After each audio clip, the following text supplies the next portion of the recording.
Fear Realm with Mr. Night Mirror. Subscribe now!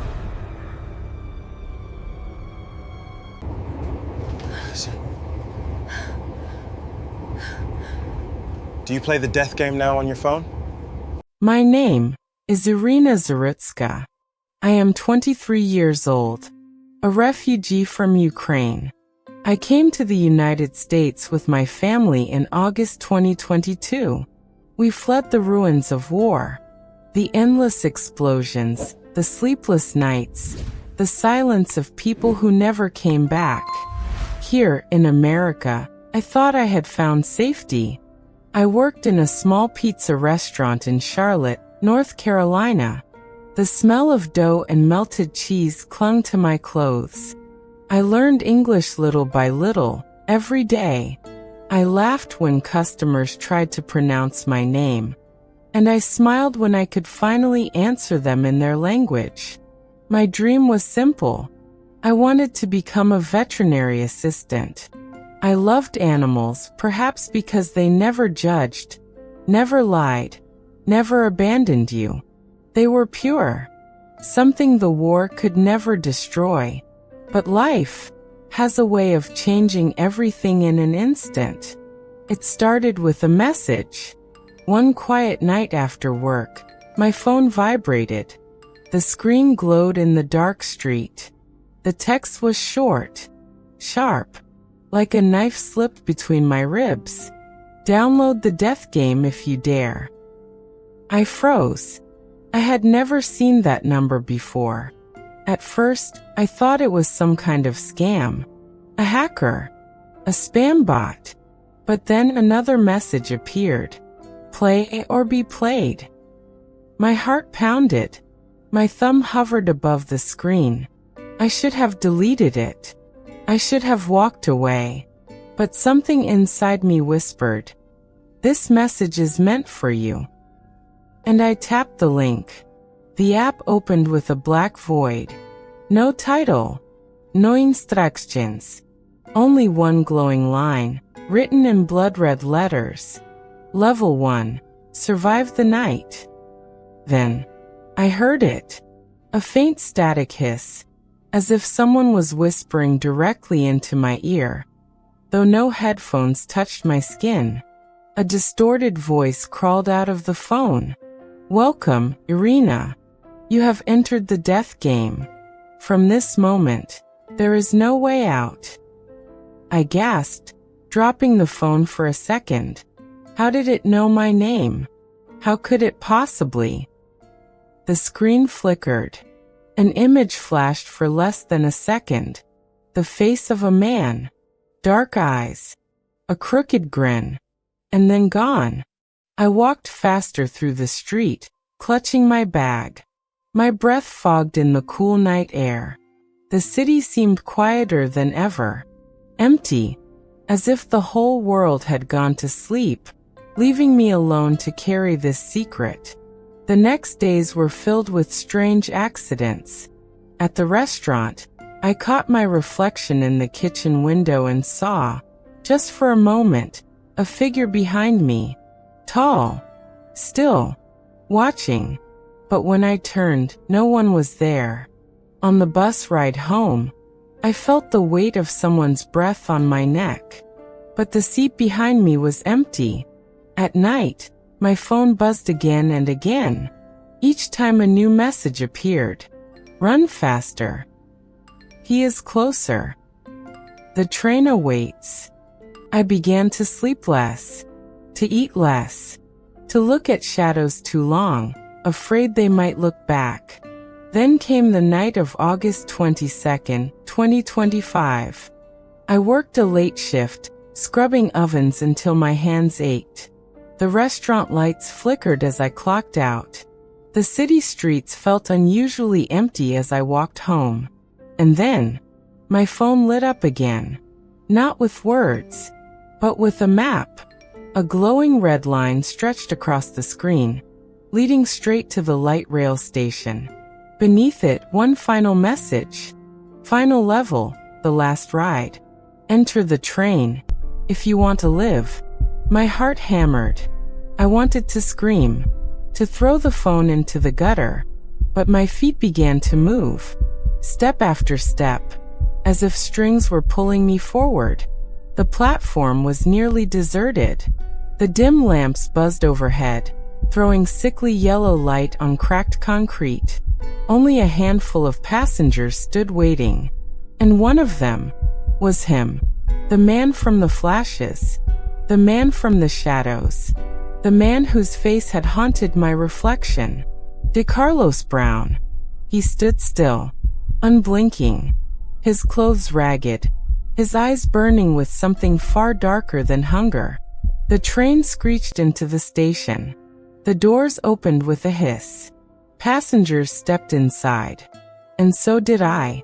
And so did he. Inside, the train was dimly lit. The hum of electricity filled the silence. Seats lined the walls like waiting coffins. I sat near the middle, clutching my phone, clutching my bag, trying not to look. But I could feel him, moving, closer, step by step down the aisle. My phone buzzed in my hand. One last time. The words on the screen burned into my eyes. Congratulations. You are the final player. He is the executioner. I raised my head, and there he was, standing over me. He didn't need to. His silence was a blade sharper than the one he carried. In his hand, the knife gleamed under the stuttering lights of the train. Every flicker of the bulb seemed to catch the metal, turning it into a flashing warning, a countdown to my end. The passengers noticed him. I could hear gasps, footsteps stumbling backward, whispers trembling into panic.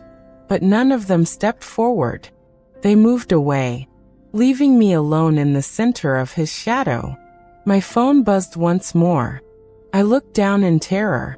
The screen read, "Do not scream. Do not run. This is the game you chose." My breath shook. I wanted to stand. I wanted to fight. But my legs felt nailed to the floor. The first stab came sudden, sharp, a searing fire in my side. I cried out, my voice breaking against the walls of the train. The second strike tore into my shoulder. The third slid across my ribs like the claws of something inhuman. My blood spilled warm and thick, dripping down my dress, pooling beneath the seat. The smell of iron filled the air. I tried to crawl away, clutching at the seats, at the doors, but he followed step by step, his breath heavy, his eyes never leaving mine. And then, something strange happened. As the knife lifted again, the train around me began to change. The fluorescent lights above flickered, then turned crimson red. The passengers vanished. Their screams were swallowed into static. The windows no longer showed the city of Charlotte, but an endless tunnel of shifting shadows. Hands, faces, eyes pressing against the glass as if trapped inside the walls themselves. My phone fell from my hand. It hit the floor, screen cracking, but the letters still burned through. Final stage, accept your execution. I tried to speak. Please, why? Why me? And then for the first time he answered. His voice was deep, broken, hollow. Because the game chose you. Because someone had to bleed. His face shifted in the red light. For a moment he wasn't DeCarlos anymore. He was something else. A puppet. Strings of shadow curled around his arms, his neck, his mouth. He raised the knife again, but his lips moved without control, whispering words I recognized. The same words from the game's voice. Thank you for playing, Irina. Pain exploded in my chest. The blade sank deep. The world tilted sideways. I collapsed onto the train floor. Blood poured from me, painting the tiles, mixing with the dirt and dust of hundreds of forgotten journeys. The train roared forward, faster, louder, like the scream of some iron beast carrying me toward oblivion. My vision blurred. The red light stretched into rivers of fire. I felt my body weakening, slipping into the darkness. But the game was not finished. As my eyes closed, the phone on the floor buzzed one last time. The cracked screen flickered and words appeared. Not typed, but carved. Game over. But your story continues. I was falling. Down, down into the dark. The train was gone. The knife was gone. Even the pain dissolved into silence. And then, I was standing. Somewhere else. A corridor stretched before me. Endless. Walls made of screens, each one playing moments of my life. My mother's voice in Kiev. My first English lesson. My hands feeding a stray cat behind the restaurant. I reached for the images, tears burning my eyes, but every screen shattered as I touched it. The fragments rained down, slicing my hands, whispering, "Players cannot return. Only memories remain." At the end of the corridor stood a door. Black, tall, pulsing with red veins like it was alive. On it, the same words as before. Final level. I pushed it open and stepped into a chamber filled with shadows. There he was again, DeCarlos. But now he looked different. His eyes were hollow sockets, his arms pulled by strings that vanished into the ceiling. A marionette. A broken toy. Behind him, 100 other figures hung in silence. Players before me, their faces pale, their eyes empty. A voice filled the chamber, shaking the ground, crawling into my skull. Every game requires sacrifice. Every level demands blood. You were chosen because you believed in hope, and hope must be destroyed. I fell to my knees.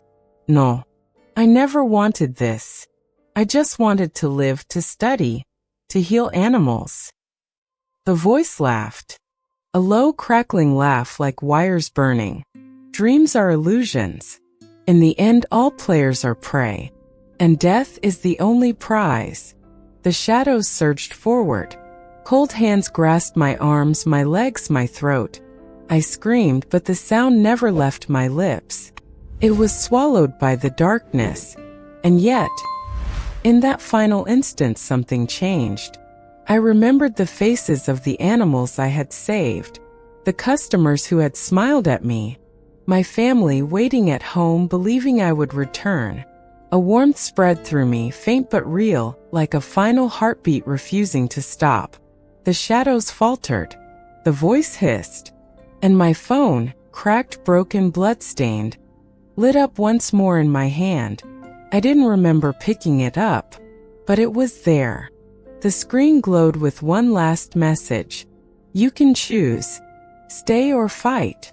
With the last of my strength, I pressed my bloody finger against the word fight. The chamber shattered. The marionettes fell. DeCarlos screamed as the strings ripped free from his body, tearing him apart into smoke. The voice roared, furious, but it grew fainter, dissolving into static. The screens flickered out. The shadows vanished. And then, silence. I opened my eyes. I was back on the train. My body lay motionless on the floor, blood still pooling around me. Passengers cried out. Police rushed in. The world spun in chaos. But I was no longer inside my body. I hovered above it, watching, listening. I saw DeCarlos pinned down, screaming words no one understood. I saw officers dragging him away. I saw my own eyes staring empty at the ceiling. The phone beside my corpse vibrated one last time. The screen lit with final words, visible only to me. You played well, Irina. You lost your life. But you won your freedom. The game continues. It always continues. And then, everything faded. Epilogue. Some say it was just a murder. That a man named DeCarlos Brown killed a refugee named Irina Zarutska on a train in Charlotte. That is what the newspapers will tell you. That is what the police will record. But others know the truth. The whispers. The hidden app that appears on lost phones late at night. The crimson letters that that invite you to play. And if you are hearing my voice now, check your phone, as maybe the invitation has already arrived. If you enjoyed this story, don't forget to hit the like button, subscribe to the channel, and turn on the notification bell so you never miss an upload. Your support gives us the strength to continue and bring you more terrifying stories inspired by real events. This was Mr. Night Mirror from the realm of fear.